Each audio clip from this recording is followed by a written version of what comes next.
Hello guys, and welcome back to another video. In today's video, we're going to be talking about my all-time favorite author, John Green. The first ever book that I read by John Green was The Fault in Our Stars, but in this video, we're going to be doing a read with me video of all of John Green's novels that are fiction-based novels. I've read every single one of these books except for one, and we'll go through them, and we're going to be reading them by when they were published, so they're not, or they may not be in that exact order right now, but I'm just going to go through the stack and tell you guys the names of the books, and then I'm going to be reading them by the dates that they were published. So the first book on the top of the stack is Looking for Alaska by John Green. Looking for Alaska is my favorite novel. This book means so much to me, more than I could ever possibly explain. Quick little synopsis of the back, but it says: a first drink, a first prank, a first friend, a first love. Miles Holter is fascinated by famous last words. He is in search of the great perhaps. He wants to know what his great thing in life will be, what his last moments will be like, and what his last words will be. And he meets a girl named Alaska Young, and she kind of changes his whole life, his whole perspective. She really dices things up, per se. And from that, he goes on a very amazing adventure. The next book that we have on here is John Green, An Abundance of Catherines. This is my least favorite John Green novel. It is very logical, mathematical. I hate math. I struggle with math so much, and I think that's why I really much so hate this novel.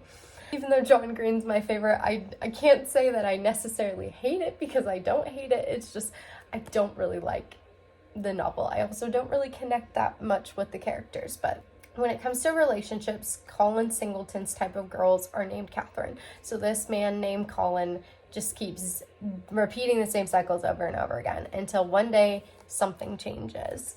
Paper Towns by John Green. I feel like this is another book. This has to be probably my third favorite novel by John Green.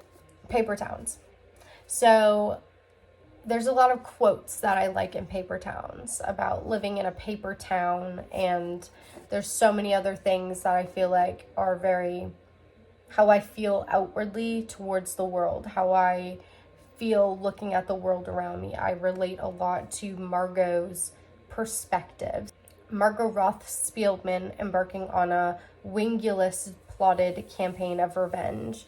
She basically gets Quentin Jacobson in the middle of the night. He follows Margot, and they basically do a bunch of elaborate things to get revenge on a few people in her life. And then all of a sudden something happens, and Quentin then has to embark on a very interesting journey. So Let It Snow by John Green, Maureen Johnson, and Lauren Markle. I think that's how you pronounce the last name. I have not read this book, but I have watched the movie on Netflix. I don't believe it's on Netflix anymore, but this is an ill-timed story on Christmas Eve. So when I watched this movie, I really enjoyed it. It was really cute. It's Christmassy, but it's also just like every other John Green novel. Well, each John Green novel is very different, and I'll talk about the tropes kind of afterwards. But one brave soul ventures out into the storm from her stranded train and sets off a chain of events that will basically, over the next 3 days, one girl takes a risky shortcut with an adorable stranger to win a race to the Waffle House. So I feel like when I watched this, it gave off very different vibes than what I will get from reading it. Will Grayson. This is a story that is unlike any other. It takes place in a corner of Chicago when two strangers cross paths, and they happen to have the same name.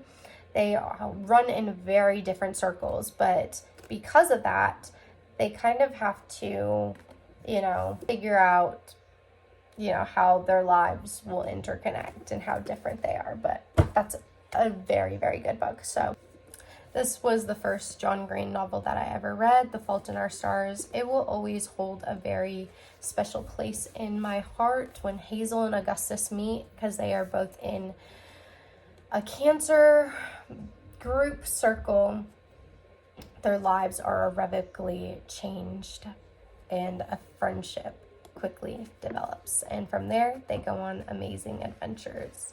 But there's so many things that I love about this book.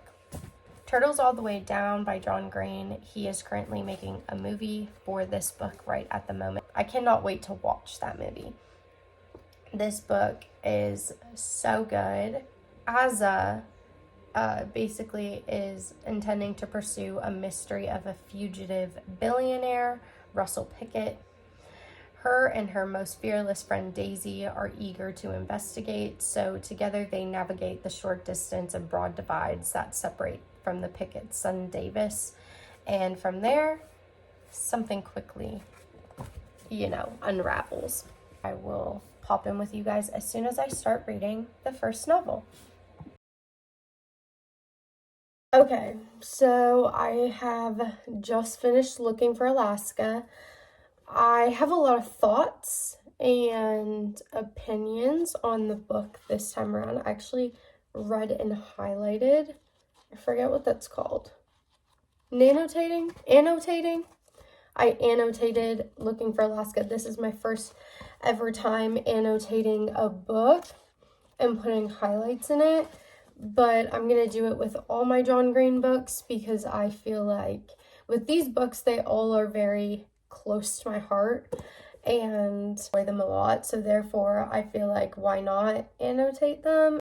I don't really share these books with anyone else, but they're close to me. So I just felt like, why not? While I was reading this, I feel like the main thought that stood out to me from this book is that we all know somebody that is an Alaska, a Miles, a Colonel. We all know somebody that is like those characters. They have the same attributes, features, thoughts, feelings, fears. And because we all know somebody like that, or that has experienced these things, it makes the book all that more relatable. I think a lot of people, when they hear Looking for Alaska, they think they're literally looking for Alaska. But like I said, everyone knows in Alaska. Everyone is searching for those philosophical questions of what happens to us after death, what happens, to the people we love the most in the world when we leave them behind, what happens to the people that we didn't save, what happens to the people that we ran from, what happens to the people that we weren't there to support or that we did wrongs to. This book talks a lot about different religions and different religious constructs. It talks about Buddhism, which is not really a religion, it's more so a spiritual practice. It talks about Christianity, it talks about Judaism, it talks about Islamic Christian religions. It talks about a lot of different religious base ideologies and how every single religion has constructs within it that provide us hope and love and passion and trust and forgiveness. Each of these religions talks about enlightenment and reaching a place of enlightenment or becoming a better person for the sake of yourself. It's one of those novels that I think people commonly just look at it and they're like, oh, this is a tragic romance story. And when I was 16, I feel like I looked at this book and I thought it is a tragic romance story, which it is. So a lot of people, I think, would just automatically assume, like, given the story, if you don't look into the deeper meanings and references, you would definitely think it's just a tragic romance story about a boy who loves a girl but thinks he's not good enough for the girl, but can't really, like, reach the girl because he's pining after her, and she's this girl with all these internal feelings and all these internal joy, or all these internal struggles and difficulties that she can't quite understand and process, and that she's consistently running from rather than processing it. He can't quite reach her. And so, yes, that's a huge part of the story, but I think the biggest point of the story is that hurt people, and that can fuel anger, and that can cause you to harbor hate in your heart, and that can make you look at the world around you in a very negative and melancholy way. Or you can change your perspective and look at it with hope, love, compassion, consideration, and empathy. And not just empathy for the person that hurts you, but also empathy for yourself. And I think that it also does a very good representation of showing that there's so many different hurts throughout the book, throughout the story. There's a lot of different themes of hurt. There's betrayal, there is friendship breakups, there's a lot of arguments about, like, ego and, like, being right or wrong. There is a lot of grief and hardship. There is abuse. There is topics of family dynamic issues, and there's talks of death. And so I think that obviously all of those things are very hard things to go through. We all know that. And each one comes with its own set of difficulties and problems that each individual will process differently, work through differently. And because of that, this is like a true representation of, like, whatever you go through, you can grow through. Whatever you experience, you can turn it into something of forgiveness and love and happiness. So that's kind of what I took away from it. I have read this book multiple times throughout my life. The first time I ever read it, I think I was 16 or 17. I was definitely in high school. Like I said, I took away from it just being a tragic romance story, because it is about tragic romance. That's a huge topic, and it is love and loss. Reading it this time around, those were all the things that I took away from it. But also, I feel like when you read a book, whether it's a fiction book or a nonfiction book, each and every time you read it, you're going to take something different away from that book. There's going to be new things that you figure out and realize about the characters, about the storyline, about the interconnections of those things. That's honestly how reading goes, is that you just kind of, you read a storyline and you love it and you fall in love with all these characters and stuff, but through that you also learn a lot about yourself, if that makes sense. So the next book that I'm going to be reading is An Abundance of Catherines. I still think, going back to Looking for Alaska, I still think that is number 1 on my list, but I want to read the rest of them before I actually give a real ranking. An Abundance of Catherines, he's supposed to be like this mathematical genius, but he can't seem to figure out the math equations in his own life for some reason. So that's the next book I will be reading, book number 10, I believe. Which feels crazy that I've already read 10 books this year. I love how shiny that is on all these books. They're so shiny. Anyways, I'm going to start this book, and I will see you guys when I finish An Abundance of Catherines.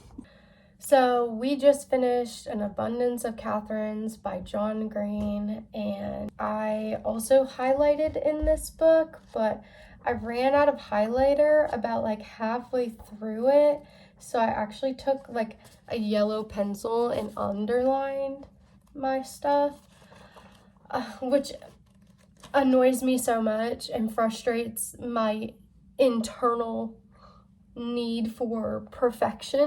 So yeah, that was kind of irritating.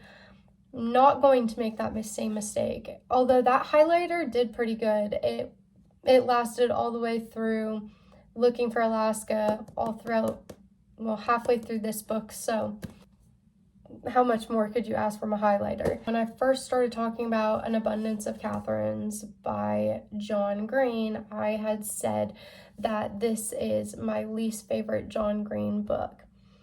And I still think that might be true. We'll see when I go through reading the rest of them.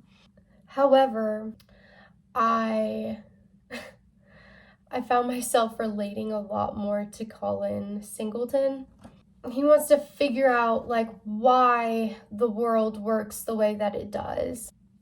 Everyone his whole life has told him how amazing he is, how perfect he is, and this has led him to kind of have like a self-absorbed mindset. You could say he's extremely self-centered, a little egotistical, kind of an asshole, quote unquote. I don't necessarily think I relate to Colin in that way. I had a very different experience growing up than being told I was perfect. I feel like I was constantly told how much of a fuck up I was.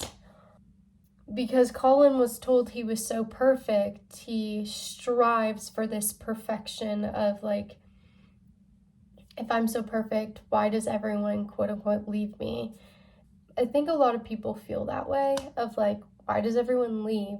Why do I never get the things that I desire in life? Why do I never get the things I want? Colin can be a very relatable character in that sense of like everyone has experienced certain things in life that have made them feel negatively about themselves. Colin primarily is trying to figure out why consistently in his life he is drawn to 9 letters, which equate to the name Catherine. He has dated 19 Catherines, 19 women who are named Catherine.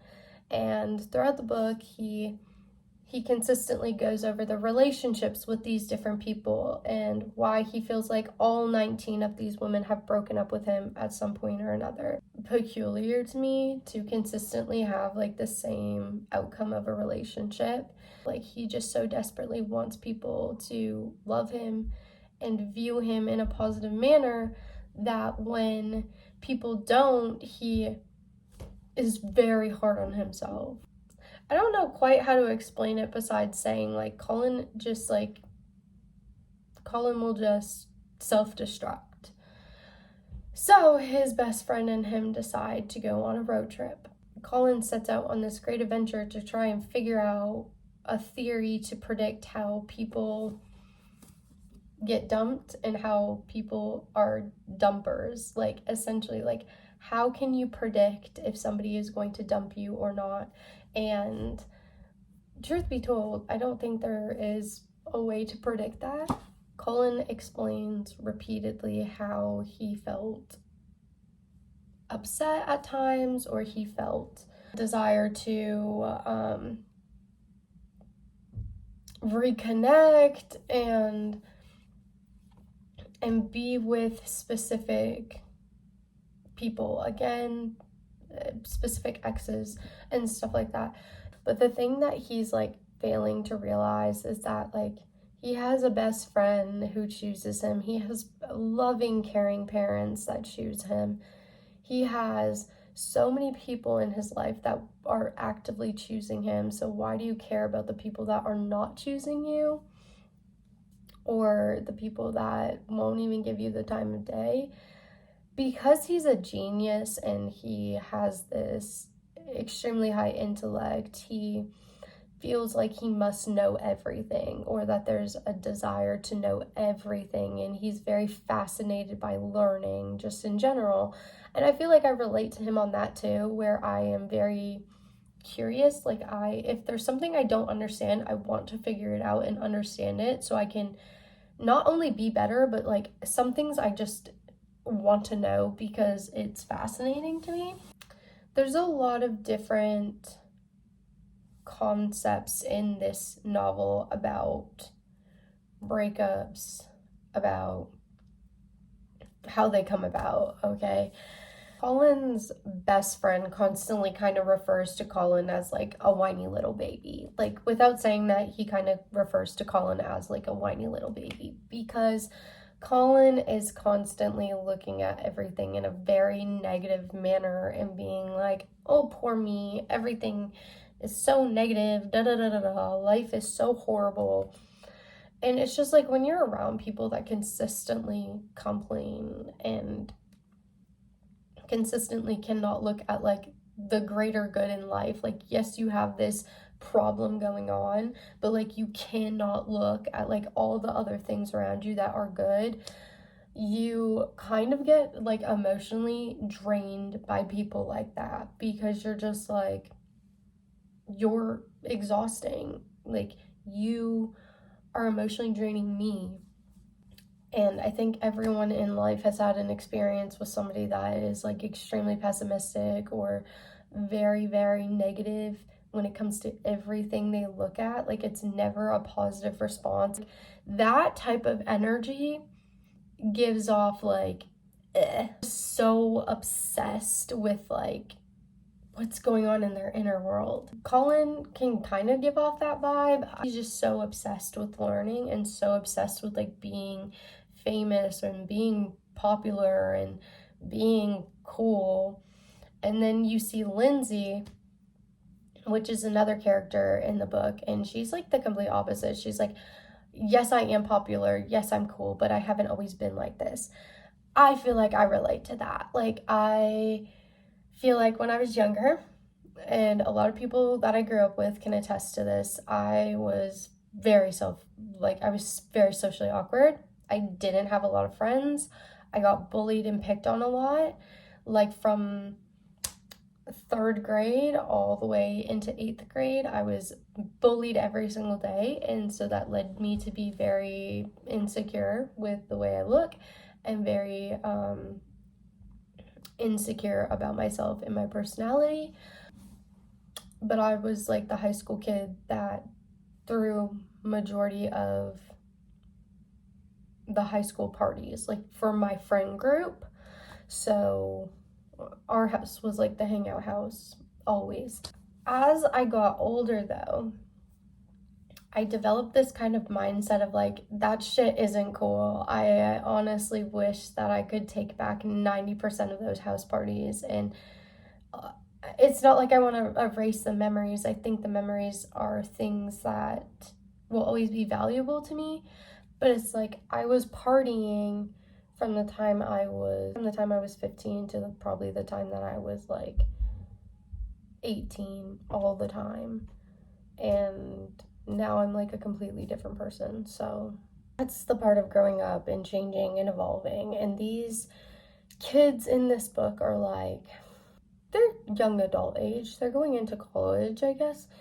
A little bit of still young, naive energy where they're trying to figure out life. It's perfectly normal to be doing the things that they're doing. But like I said, I kind of related to Lindsay in the fact of like, she has this mindset of like, okay, she's cool, she's popular, but it always hasn't been that way. And she really doesn't want to be popular. And because of the things she has experienced, she has this need or this desire to fit in. And I think a lot of people feel that too. Like, there's a lot of really relatable connections in that book where you can put yourself into the character's shoes and my first couple times reading it, because I think this is my third time reading An Abundance of Catherine's, I did not relate to any of the characters. I found the book extremely boring. I didn't understand really the point of like the storyline, and now I get it way more. I think that everyone has this desire to be loved. Everyone has a desire to feel seen, heard, valued, and every single person, whether they want to admit it or not, searches for those feelings to be met in many different ways. So some people do it in an unhealthy way by constantly running after the next thing. Some people do it by constantly hanging out with their friends.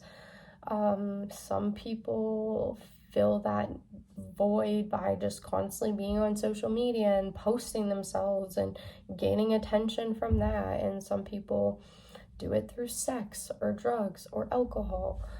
It's really just like a feeling of, some people numb it, some people chase it, some people try to get it from anything. And then there's people that do it very healthily, where they balance their life and their romantic life and their social life, and they also fill themselves up, though. They know that really the only way to seek the love and the attention and the validation and value and all of the stuff that I just mentioned is from within. You cannot find that outwardly if you cannot find it inward. So this book talks a lot about that and finding inner peace. Really, the biggest thing at the end of the book, it talks about the things that matter to you are the things that like matter the most, or the things that matter to you are the most important things, and they have value.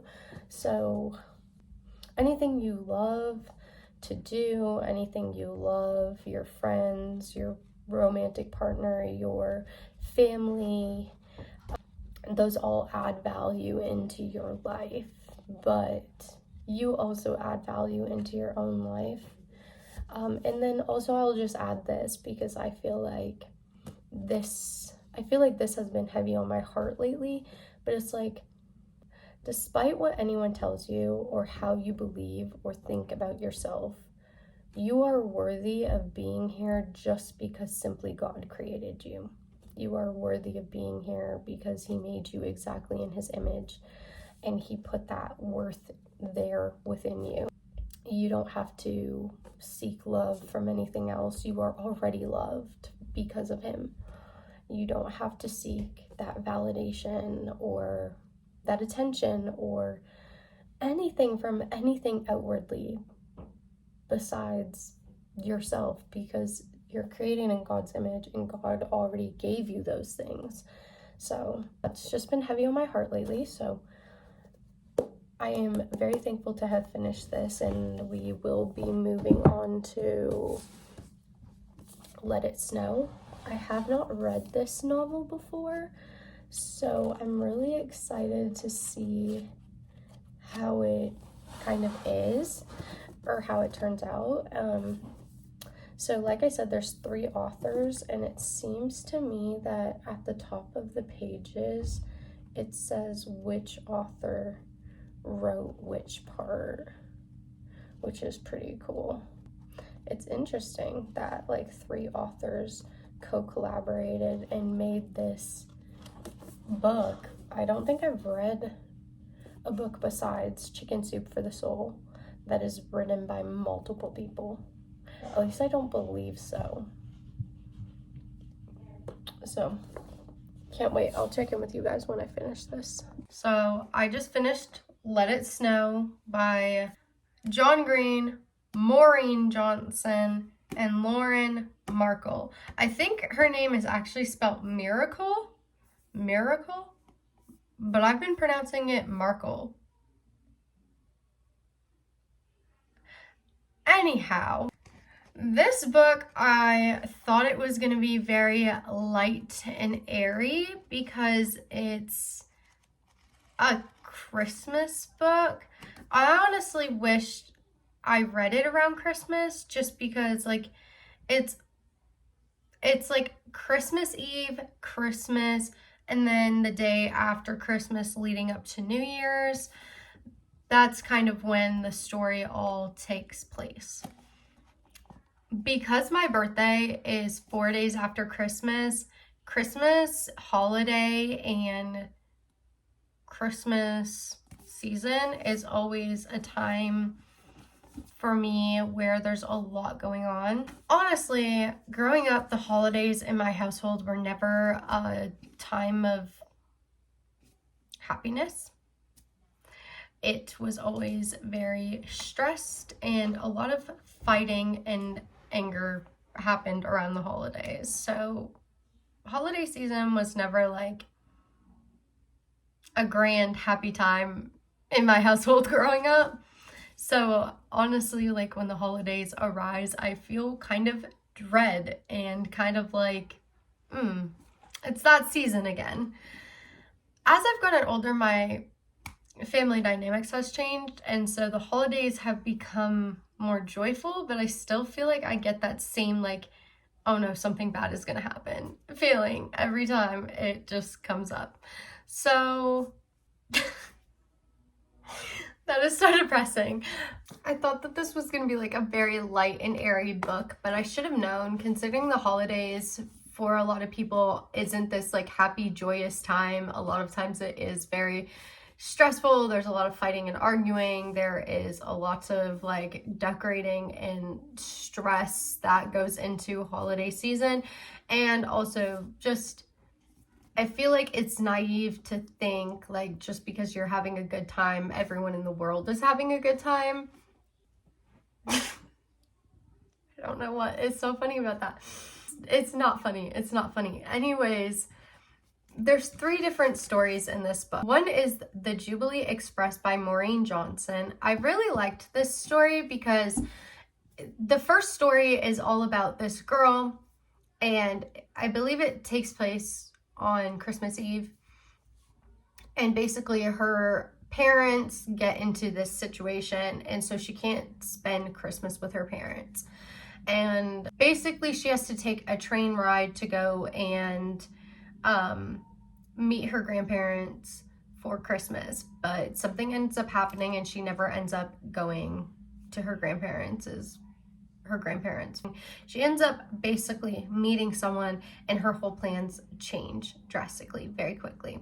I'm not going to say too much because I don't want to give too many spoilers or give away the storyline, but she is the main character. It's from her point of view, and she essentially is going through a lot. And she essentially keeps telling her boyfriend like, hey, I need someone to be a support to me, and he kind of just keeps blowing her off and not really being there to support her and not really caring what she's going through. Then the story quickly changes and you'll see what happens, but it very much is a story of like, surround yourself with the people that care about you and show you that you're important. You know, it very much so is a story of the people that love and care about you will appreciate you and will be there for you and will stand by you through whatever you're going through without judgment, without animosity, without anger. Both of the characters in this story kind of go through similar situations, and so they have like this deep understanding for each other, and there's like an admiration and appreciation for each other because of this understanding. And through that, they both feel very seen, very heard, very valued, and they kind of come together in a way. It's kind of cute, but like also kind of like, you really did that. You really did that. The second story is A Cheer-tastic Christmas Miracle, which is kind of about a group of friends, and they're all trying to make their way to the Waffle House because there's a bunch of cheerleaders there. And this is a story of like 2 people having mutual feelings for each other, but yet just never talking about it, never expressing it. It's very much like friends to lovers. And they're like friends. They're friends. So like through that, anyways, they basically end up realizing these mutual feelings for each other once it's been expressed. And, you know, once you express the things that are inside you, you don't feel like it's such a burden. It really is like a story of like, hard to explain because I don't feel like I've ever went through a situation like this before, because I am the type of person that really speaks from my heart space. And like I am the type of person that I do everything, my intentions always come from a place of love. I try to always be very intentional with my actions and decisions and choices, and always come from a place of love. So I don't feel like I've ever experienced this before, where I've like kept my feelings on the inside and not expressed what I think and feel. I just don't feel like it's productive. I feel like it's kind of a disservice to yourself. But anyways, it's more so like the main character, who's a guy, he's like afraid to express his feelings for his best friend, because he's like, what if it ruins what we have? And then also it's like, what if it just kind of like the situation of like being afraid to tell someone something in case it ruins the friendship and you lose that person forever. Honestly, like there's a saying, and I don't know where I heard it from before, but it's kind of like, you know, communication will never ruin a good thing. So like you expressing yourself or saying your feelings and emotions will never ruin like a true relationship. I just don't believe that to be the case. Like if you really want to make something work, you will. And if you truly feel something or want something, you should always go after it. Because I do kind of believe like in the law of attraction, like what you want wants you to. But that story was by John Green, A Cheertastic Christmas Miracle. And it's funny because like as you're reading it, all the stories kind of interconnect in some way or form. They all do interconnect. And you get a lot of different perspectives of the characters from different people's point of views, and that's always nice. And you also can really see like the difference in the author's writing. Like I said, I really liked the first story a lot. I didn't like John Green's story. I think I liked his the least amount, to be honest, out of all of them, which is weird because I just really thought that I would like his the most, but I didn't. I didn't like it the most. I liked, I think, the patron saint of pigs the best, to be honest, which sounds so weird. When I first read the title of the storyline, I was like, what the heck? But it's basically about this girl, and she's going through a lot of hardship, and she's just so consumed in her own pain and suffering and grief, and she's kind of just whining about it. Truly, she's just whining about it. She wants to wallow around in her pain and be upset because of the stuff she's going through. Little does she realize she is playing the biggest role in her own suffering. And I think that's important to realize, is that like we really do play the biggest role in our own suffering in life. Like, it's unfortunate, and it's one of those hard truths, and it's like a hard pill to swallow, but like once you realize that, it makes you a lot more open to the idea of like, I have control over a lot of things that I don't realize. I don't have control over the people around me. I don't have control over, you know, how life is going to turn out or what's going to happen.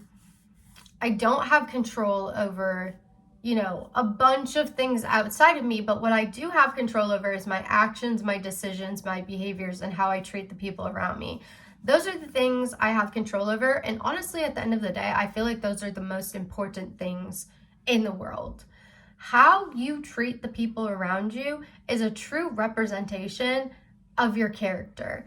Like, it is and it isn't, because like I do believe that like hurt people, and so like I always have empathy and compassion for people going through hardship and hard times, because I'm like, I've been there. I've been at rock bottom many points in my life where I have hurt a lot of people because of the decisions I made. A lot of times when you are so consumed in your own pain and you're hurting other people and you're just not realizing, you're probably doing the most damage to yourself, because ultimately, you know, people eventually get kind of sick and tired of being hurt and getting hurt. What was I saying? So this girl essentially is hurting everyone around her because of her actions and decisions, and because she is, one, so angry about the things she's going through, but like she's just hurt, she's just upset, she's sad. Because she's so upset and hurt and stuff, she's affecting her friendships and her family dynamic in like a very negative way. A lot of times we don't realize because we're so consumed in our own hurt and our own feelings, but like you tend to act really self-absorbed, very inconsiderate, and kind of like an asshole because you're going through this hardship. And that's like a super hard truth to recognize, is that when you're acting that way and you're like going through hardship and you are really self-absorbed in your own feelings and stuff, you're gonna end up losing the people in your life that mean the most to you. So that's a huge part of it. She ends up just having to release control. She's under the false illusion that she has control. This girl ends up encountering her, and she's supposed to be this Christmas angel. Like, not a literal angel, but she's supposed to be doing Christmas acts in order to earn her wings. It's almost like a charity thing. The main character is supposed to basically deliver this gift to her friend. And since she's so wrapped up in her own head and so wrapped up in her own life, she completely forgets about it. Well, the Christmas angel ends up going to go pick up this gift and brings it to her own house. When our main character realizes that this is the case, she goes to the girl's house and she says to her, "Listen, look, I did this for you because I knew that you could do it. I knew that you could put your shit aside and show up for the people in your life." Essentially, I'm using my own words. And then she realizes, I read this in another part that I posted about this of my book review, but I'm gonna add a little bit more. So this is another part. It says, "You've got this light about you. You make people feel special, like maybe there's a light in them too. I need someone to shine a little bit of light on me." The reason why I underlined this is because every single person has a light within them, and you can shine your light on anyone. I realized last year at some point that everything beautiful that you see within other people, you possess in yourself. Every single good thing, good habit, good behavior, action, choice, decision that you see somebody make that is a good thing, you can do that too. There is people in our lives that truly do feel like sunshine, like absolute sunshine.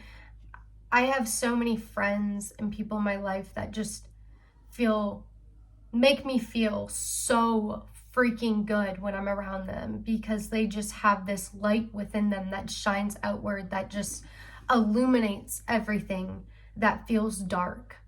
And those people are absolute angels, and you want to keep those people in your life because they are there truly, undeniably for a reason.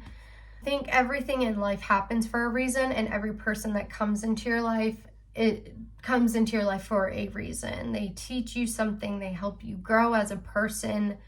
They're there just for a moment or a season to bring you something, show you something within yourself, or just to be there for that moment. But then there's other people that come into your life truly to be vessels, pillars of friendship, love, growth, just so many beautiful things that they bring into your life and provide you.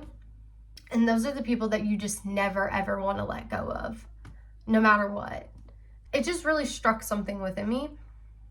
I thought you'd be happy to have an angel looking out for you. You make things so much harder for yourself. It's not what the universe gives us that matters. It's what we give to the universe. I want to pause there for a second. It's not what the universe gives us, it's what we give to the universe. So whether you believe the universe, God, whatever you believe in, truly, I feel like every act you commit is a little bit self-serving. I learned this months and months and months ago that like even our most selfless acts are a little self-serving because we gain something from it, whether it makes us feel good, whether it makes us happy, whether it just makes the day a little bit lighter. It is a little bit self-serving. I feel like a lot of times when we pray for things, ask for things, manifest whatever you're doing, you're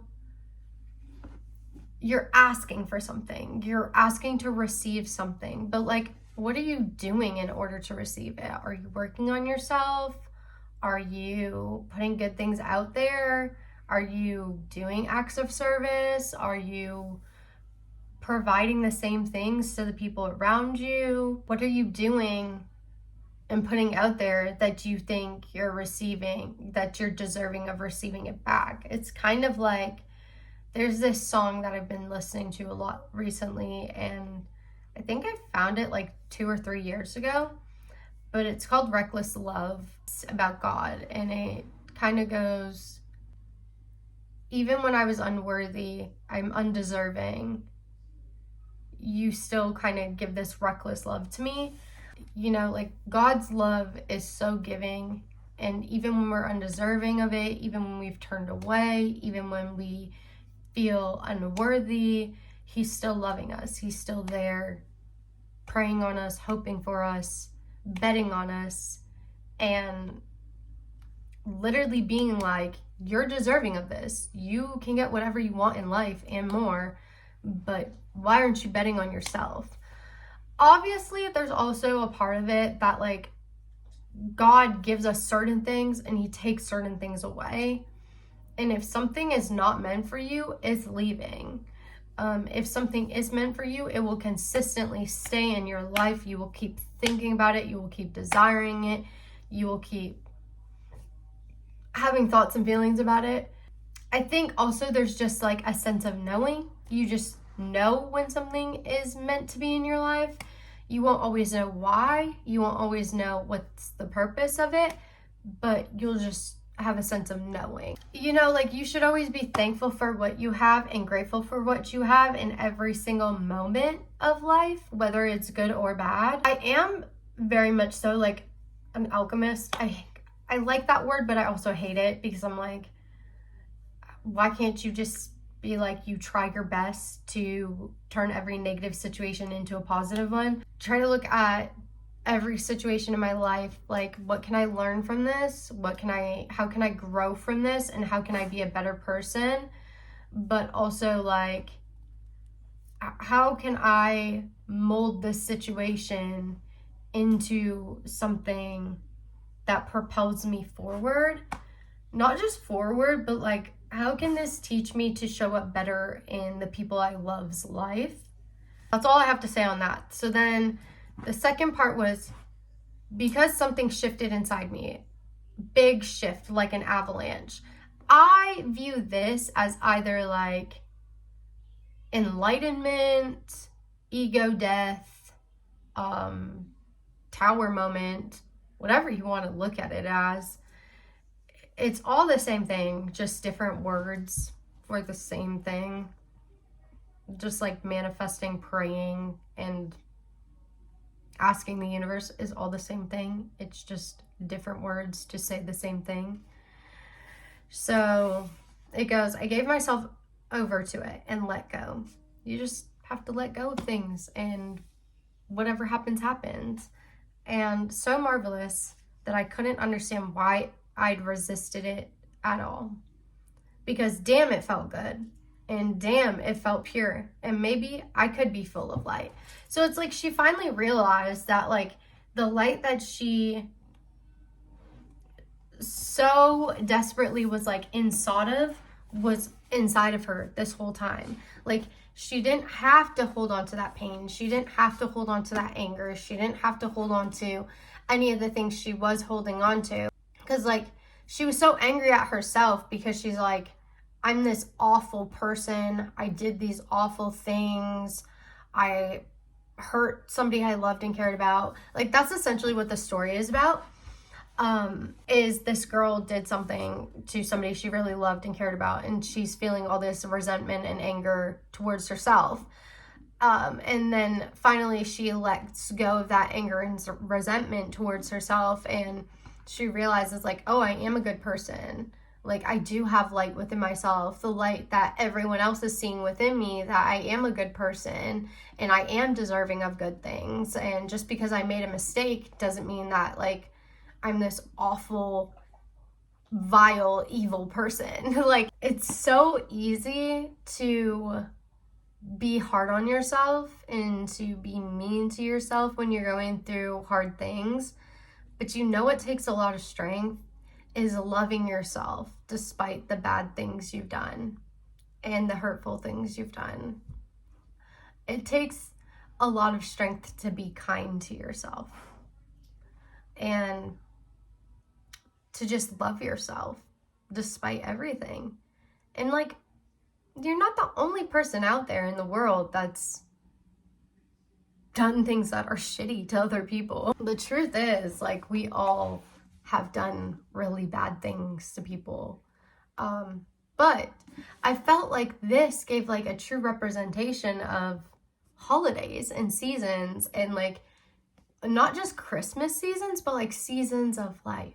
The different seasons you go through, the different things you learn, how you grow as a person, and how, like, there's just good in the world. Despite the bad, there's always good, and the light and dark are there to balance us out. Like, so that's kind of all the things I took away from it. It was, like, almost like a very, in a very weird way, I took a lot of spiritual meanings away from it, rather than it just being a book about Christmas season.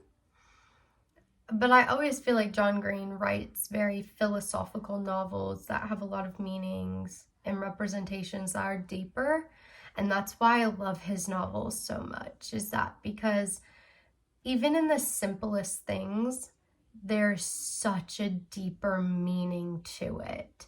There's so many things that you can discover within yourself from just simply reading a book and connecting with a character. And it's crazy because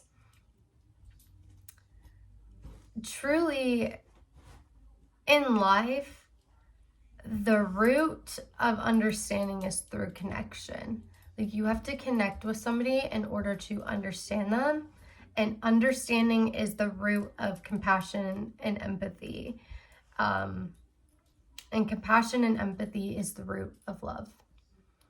Loving, I feel like loving yourself, loving others, loving the things around you, loving the world, that is how you obtain true happiness. That is how you truly are able to become the ultimate alchemist of just being of love and receiving love. And it's not easy to get there, but everyone can. Everyone can become of light or whatever she says. But, like, yeah, don't be so hard on yourself.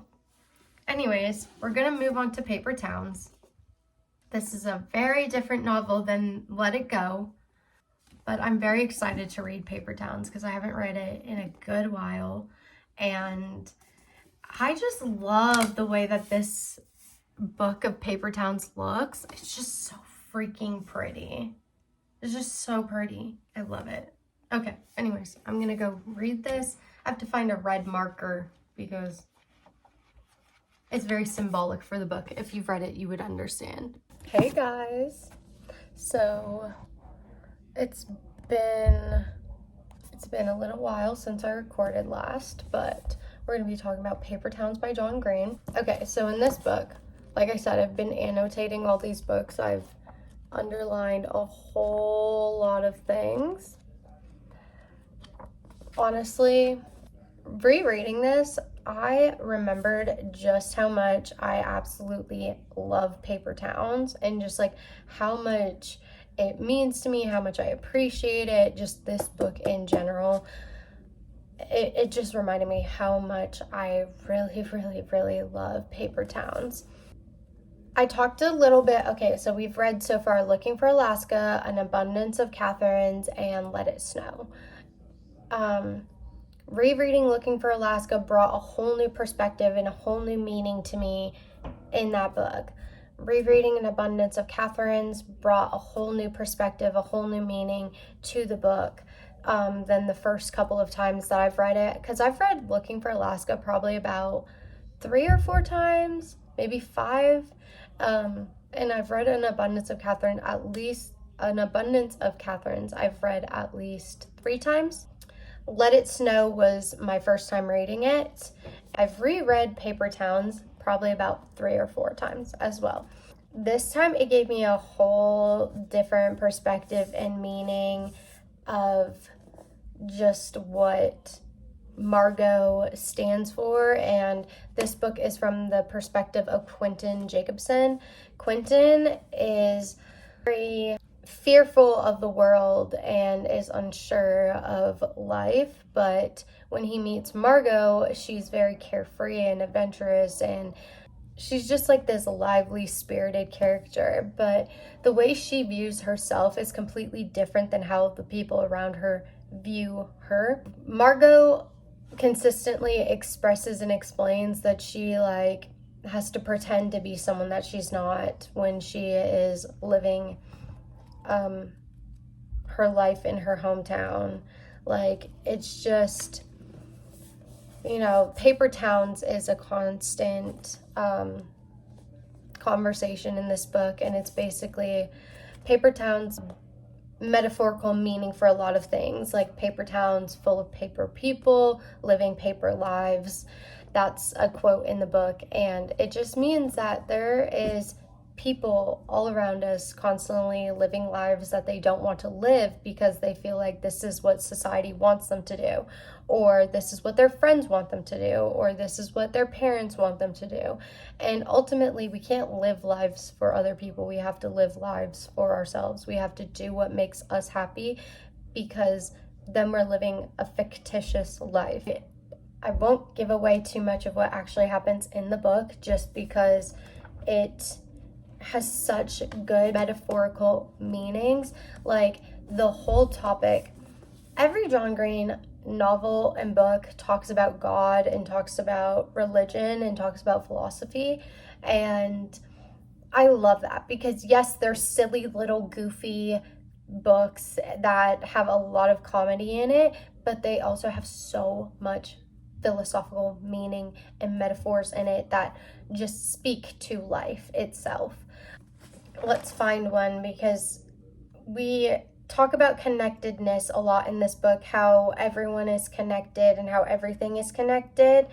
But there was a part towards the end that I felt just like, there was actually a couple parts towards the end that really spoke to me a lot. So we'll read this one. Okay. I like the strings I always have because that's how it feels, but the strings make pain seem more fatal than it is.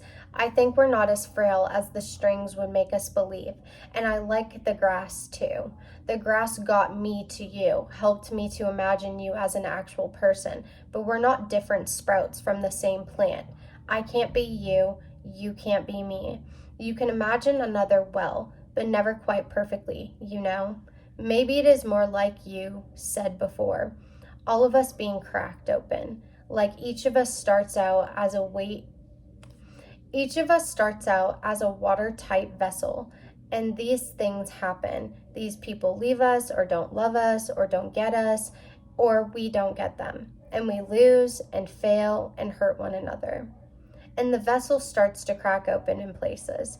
And I mean, yeah, once the vessel cracks open and becomes inevitable, once it starts to rain inside the upper sea, it will never be remodeled. But there is all this time between when the cracks start to open and when we finally fall apart. And it is only in that time that we can see one another, because we see out of ourselves, through our cracks and into others, through theirs. When did we see each other face to face? Not until you saw into my cracks and I saw into yours. Before that, we were just looking at ideas of each other, like looking at your window shade, but never seeing inside. But once the vessel cracks, the light can get in, the light can get out.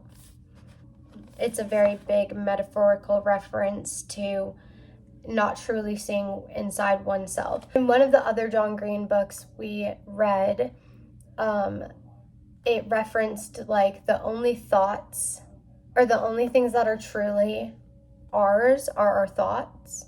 And like people can see us and they can see what we represent and what we stand for and what we show the outer world, but like truly the one thing that we have for ourselves that we do not have to share with anyone and that nobody can like paint a perspective on is our thoughts that we keep to ourselves, our inner thoughts, our deepest fears, our deepest insecurities, our day-to-day moments. Like those things are ours and ours alone.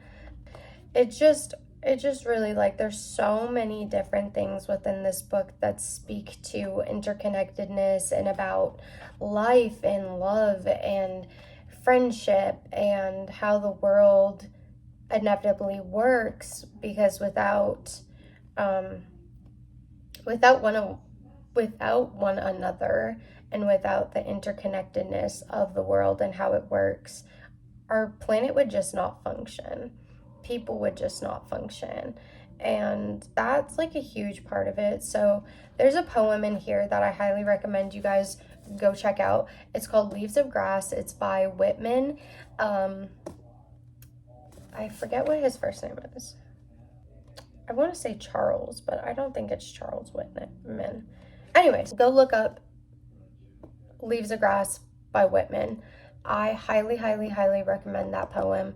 I read it. I actually posted it on Instagram and shared it with some of my followers just because I felt like it speaks volumes to a lot of different contexts within this story. Paper Towns, yes, is a form of mystery type of novel. It's not mystery thriller. It's more of fictional realism mystery. I love how he mentions other authors and writers and artists. Like there is real songs that exist that he mentions in this book that I feel like are they really speak to humanity. He talks about Emily Dickinson in this book. He talks about Jane Eyre. I think that's how you pronounce her name. Both are very, very talented writers, very big, famous writers that exist in our society today. Emily Dickinson I love so much. I love also Jane Eyre. I feel like Margot is a very relatable character. Quentin Jacobson is also a very relatable character. He just has a lot of quirks to him, relatable behaviors and habits. Yeah, I don't know. I really enjoy John Green's writing, and that is why he is one of my all-time favorite authors, because I can read a book of his and just feel so connected and feel so at peace. And like his characters are all, well, you know, So the way John Green writes about women compared to men, I also love that, because like all of his women characters throughout every book he's written are very artsy and very smart and very whimsical and lively and free-spirited.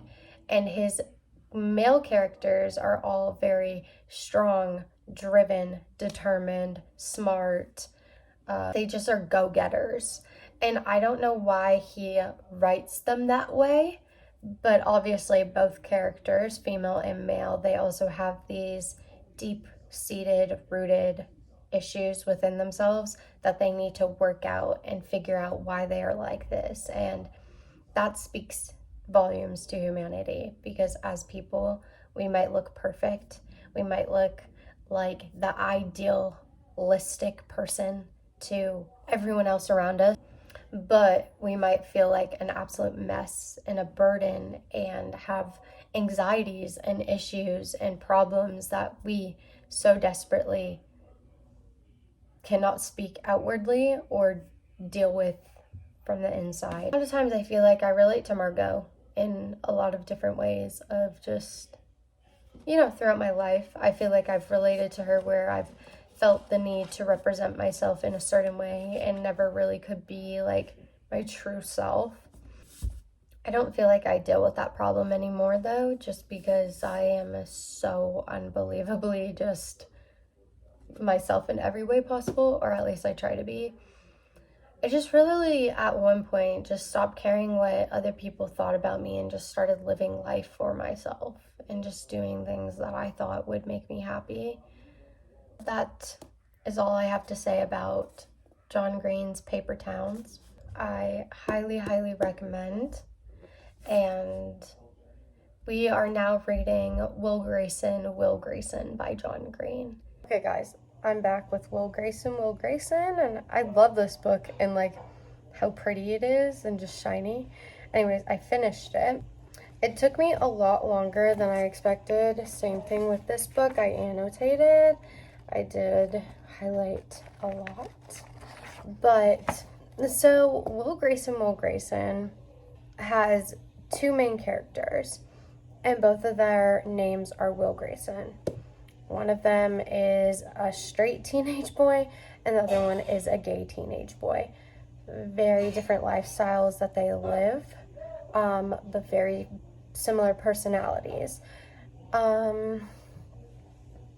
They both are like these emotionally avoidant teenage boys that so desperately want to be loved, but are just kind of in the mentality of like, shut up so you don't get hurt, and pretend, avoid, and just dismiss all feelings that you have so you don't get hurt.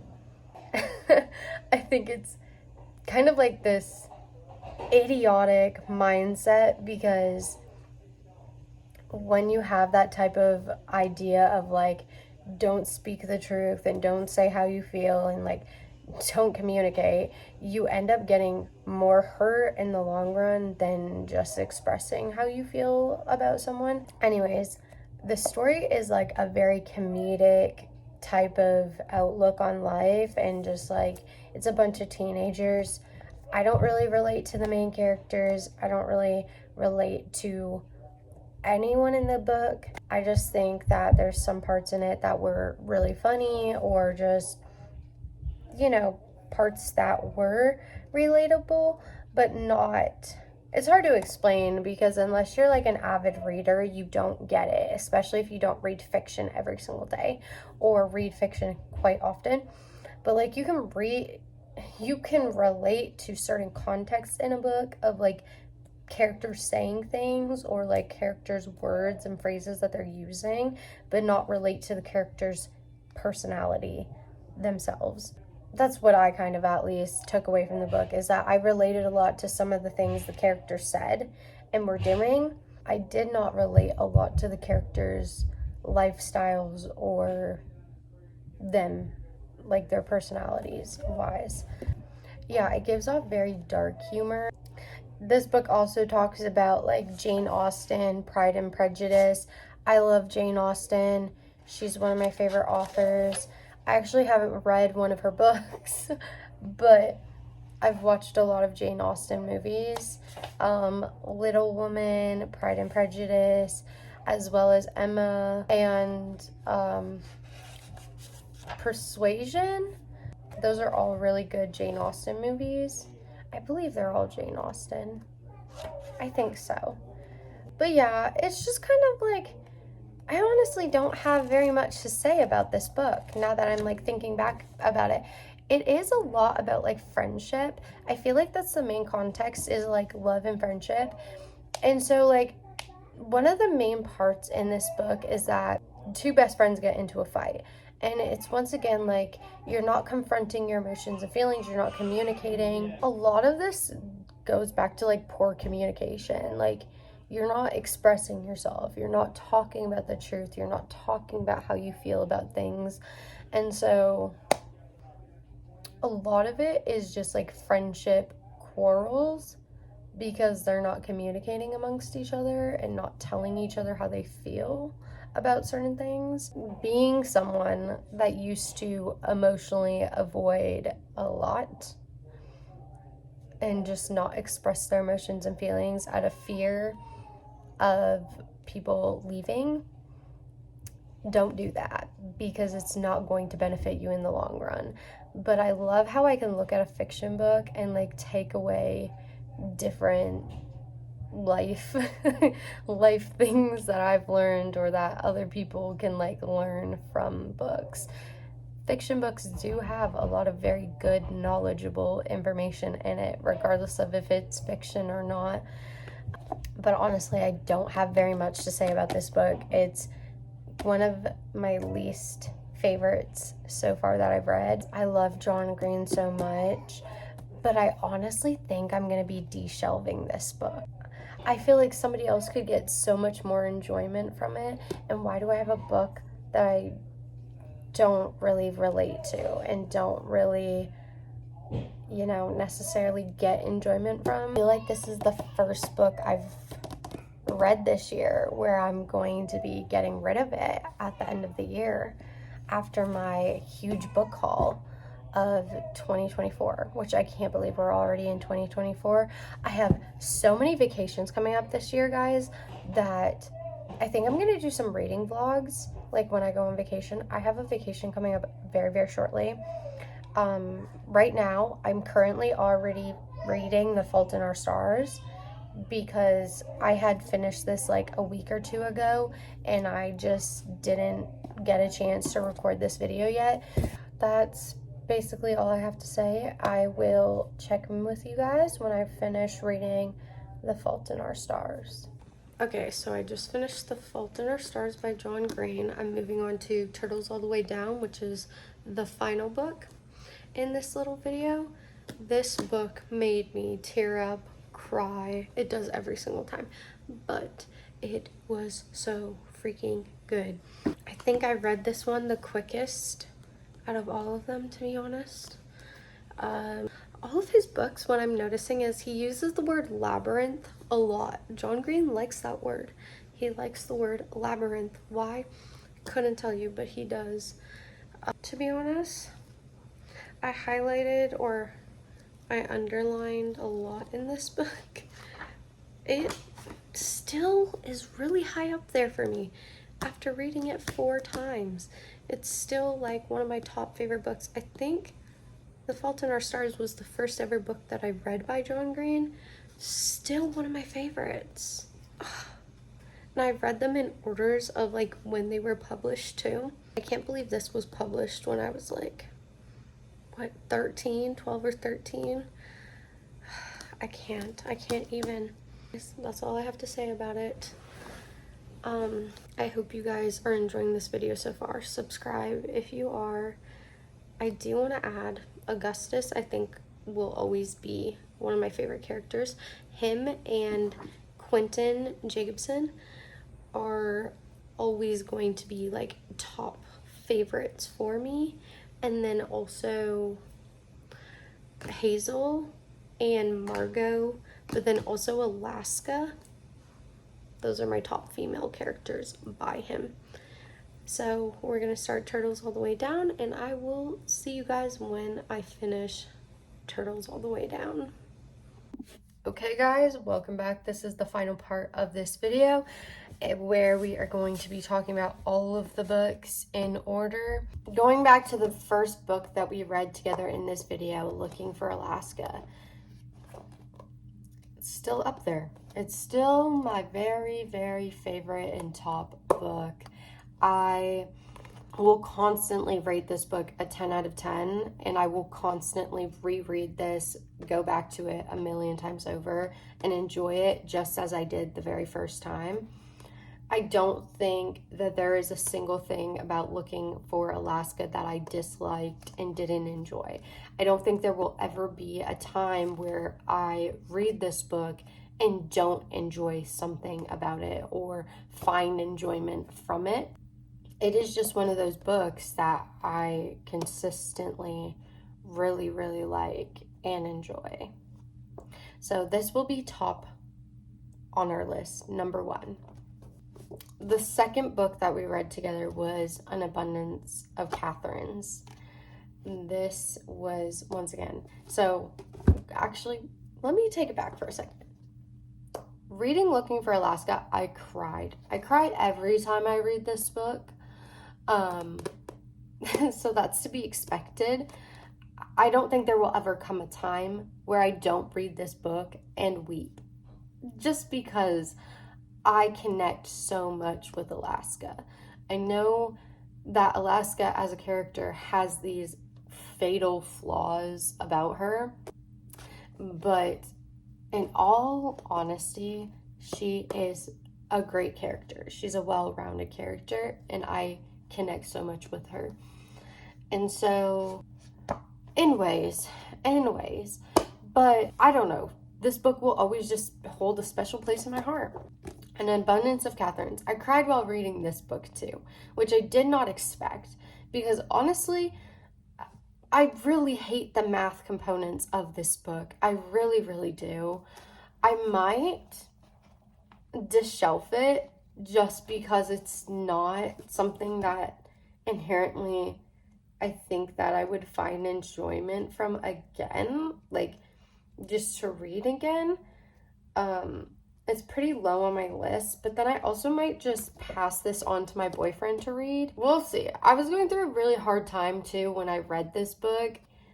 I just feel like that also contributed to the fact why I was so emotional reading this. Otherwise, I don't think I would be as emotional reading it now.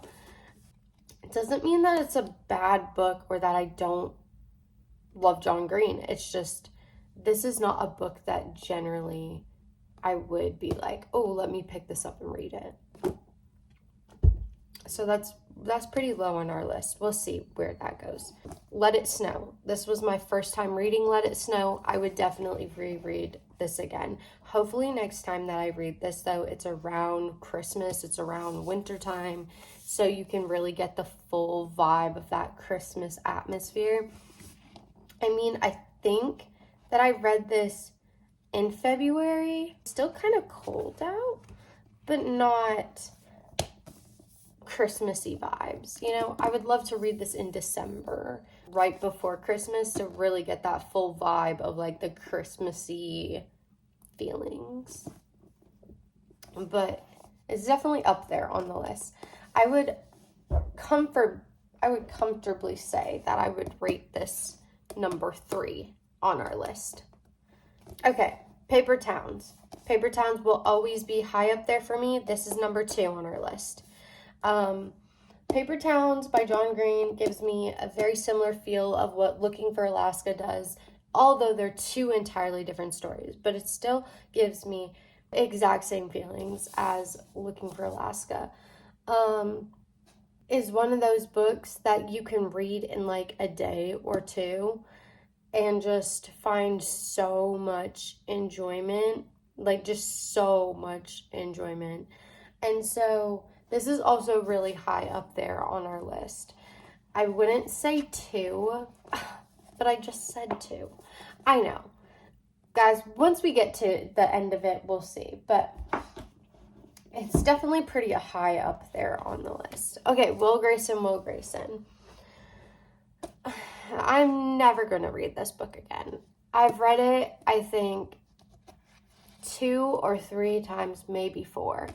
And every time it just kind of leaves me walking away feeling like, it's just not an amazing book. It's not bad. It's not bad at all.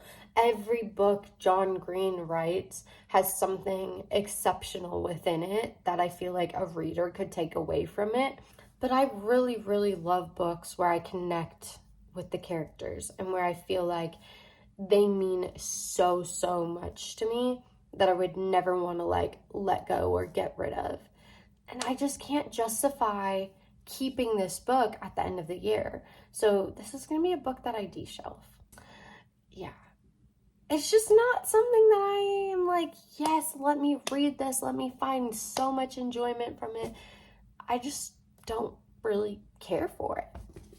Okay, so I don't have the physical copy of this right now because I left it at my boyfriend's house so he could read it. But the next book, I'll put a little photo of it up on the screen here. The Fault in Our Stars. So I read The Fault in Our Stars and it took me 2 days to read. I flew through it. Really, it took me a little bit longer than 2 days. But like there was days in between where I just did not pick up the book at all. Because life is busy. We've been doing a lot. Really love it, really enjoy it. That book was the very first John Green book I ever read. It will always be really, really high up there on my list. We can put The Fault in Our Stars a second on our list. Turtles All the Way Down. Okay. I really, really enjoy the storytelling of this book. The only thing that I will say about this is that if you have a lot of health anxiety or you have OCD yourself, maybe don't read this because it can be very triggering. I am not somebody that has health anxiety or that has OCD, and just reading this book was triggering anxiety within me. I think that's the point of the story, is to kind of put yourself into someone else's shoes to see what they're struggling with and what they're going through. And I think John Green did that exceptionally because otherwise, other readers wouldn't feel that way, if that makes sense. But it was definitely very triggering for me. I annotated a lot in this book, but I loved it, and I will always love this book. Turtles All the Way Down, so good. I cannot wait to see what books John Green releases next and like what he ends up coming up with, just because I know it's going to be amazing and it's going to be just the absolute best. But okay, this is the order and books that we are. Okay, so number 1 on our list is Looking for Alaska. Alaska and Miles will always be the best love story ever. And for everyone that loves Greek mythology or loves philosophy or loves just deep questions, Christianity, Buddhism, Judaism, like anything like that, will love every single John Green book. So just saying, that is a huge part of every single book that he writes. 10 out of 10, highly recommend, top of our list. Number 1 on our list is The Fault in Our Stars. Hazel and Augustus, love them so much. Their love story is a true ultimate love story. I feel like it speaks volumes to life and how life truly should be and how relationships should be. I am a huge person for vows, like till death do we part. I said that weird. Anyways, just for rich, for poor, for sickness and health. Like I am one with those vows. Those are undeniably things that you should strive for in any relationship, marriage. That book speaks to those vows. And I will always love Augustus. I think he is just hilarious.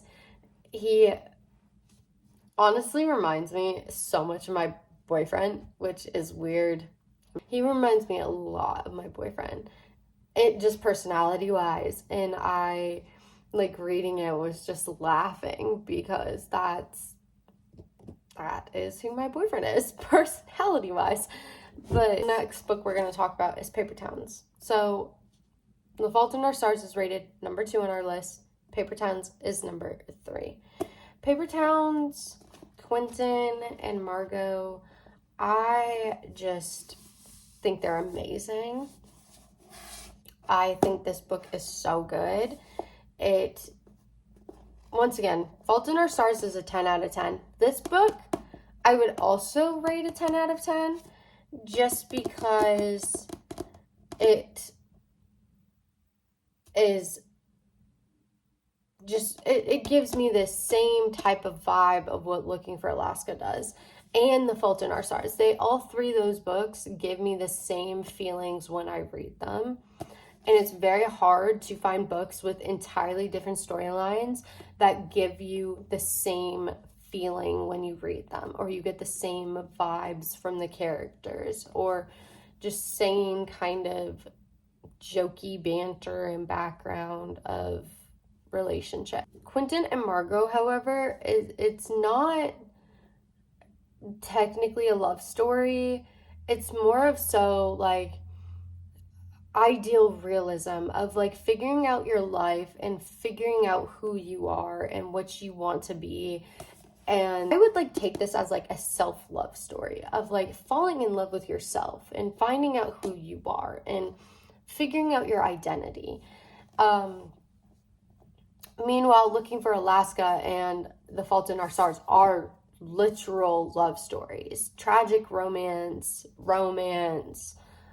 You can even go as far as saying that they're like metaphorical representations of what love could be or should be. It's really just a matter of like fighting for your person, no matter what the circumstance may be. This is really just like fighting for yourself, no matter what the circumstance may be. Still a 10 out of 10, number 3 on our list. We love it. This will be number 4, Let It Snow. And I'll rate this a 9.5 out of 10 just because when I started reading this, I thought that it was going to be like, because it's written by 3 authors, and I really like these 2 authors, their stories that they wrote in this book as well. They are really good authors, Maureen Johnson and Lauren Miracle. I was saying Merkel, but I think it's Miracle. I think they're really good authors, all of them, and together they came up with a really good story. Like, it's short stories, but it's still really good storyline and storytelling, and all of the stories kind of interconnect, which I love. The only thing and the only reason why I rated it a 9.5 is just because I had assumptions that it was going to be like one long story, and that's on me, because you should never assume what a book is going to be like, even if you watched a movie, even if you've had a perception of what it will look like. You should never assume, because books are just entirely different every single time, regardless of what you think and feel. Because I had my own assumptions and because I came up with my own perception of what the book was going to be like, I was kind of disappointed a little bit that it wasn't that. Although it's still just as amazing. The writing is exceptional. The storytelling is so good. And I liked every single story that was written. So, highly recommend this. Number 5 on our list is Turtles All the Way Down. So as much as I said that this book kind of triggered anxiety in me, it's still a very, very good book that I would recommend. The storytelling is I would also give it a 9.5 out of 10. I really, really, really like the storyline itself. Aza, I think that's how you say her name, Aza, is a good character. However,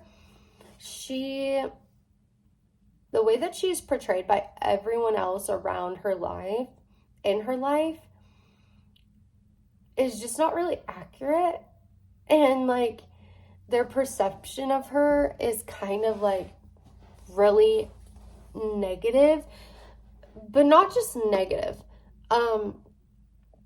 There's like two different perceptions of her. So there's this one perception of her just being beautiful and attractive and like idealistic beauty standard, whatever. And then there's this other perception of her being this anxious, anxiety-ridden person that always messes everything up and is just this person that's doomed to live with this condition for the rest of her life. Which I think would be closer to her own idea of herself. And then obviously you get the third perception of herself and how she views herself. I don't view her in any of those ways, which is weird because that's how she's described. When you read the book, you see this very sick person. She is very ill. She's going through a lot mentally and emotionally. She is struggling family-wise, and you kind of see that this trauma in her life that happened has created this spiral of effects. So like, this one trauma happened, so therefore this is why she now has these concerns and these worries and these fears. At least that's the connections that I made. And because of that, it kind of, obviously, anyone who has struggled with mental health at any point in their life will know this and will say this openly. And it can really, really deeply affect the relationships around you. And because it can affect the relationships around you like that, a lot of times you either end up self-sabotaging friendships, relationships, so on and so forth, or those people will leave you. And it's not blaming anyone with mental health issues at all for being left or people leaving them, because that's not clear. That's not fair, and that's not okay. If someone is struggling, you don't just leave them to fend for themselves. You should help them out and help them figure out why they're struggling, not be dickish and just leave them. It's awful.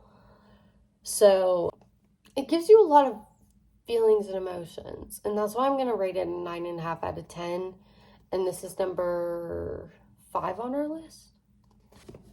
Number 6, An Abundance of Catherines. Like this book, but I would rate the writing 7.5 out of 10. The storyline is just not something that I'm super interested in. The writing is good. However, I said this before, I don't feel like there's much of a story. And maybe I am just not looking too in-depth at it. There has been times where I've read this and I'm like, I like what's going on, but then I don't really care for it. The end is what will really like pull you in and make you feel like all warm and bubbly. But I feel like you should feel that the whole time while reading something. Or you should just really, really connect. And like, this time reading Colin's story, I did connect with him more. Related with Colin more in ways, but not in every way. But that's why I also think I might just de-shelve this book. Like, at the end of the year, I might just be like, yeah, you're out of here. And last but not least, Will Grayson. To me, this is, and I hate to rate it this low, but to me, it's like a 5 out of 10. But this is a 100% de-shelve at the end of the year. It's not for me. But anyways, guys, that's where we are going to conclude our video. I really, really hope that you enjoyed this John Green reading of his fiction books. I really got to see a bunch of different authors: David Leviathan, Maureen Johnson, Lauren Miracle. There's a lot of good authors within his books that he co-collaborates with, and that's another thing that I don't have many books out here where I find there's people co-collaborating like that, but something that drew me to have an interest in. So I hope you guys enjoyed. Make sure you subscribe and like, and I will see you guys in the next video.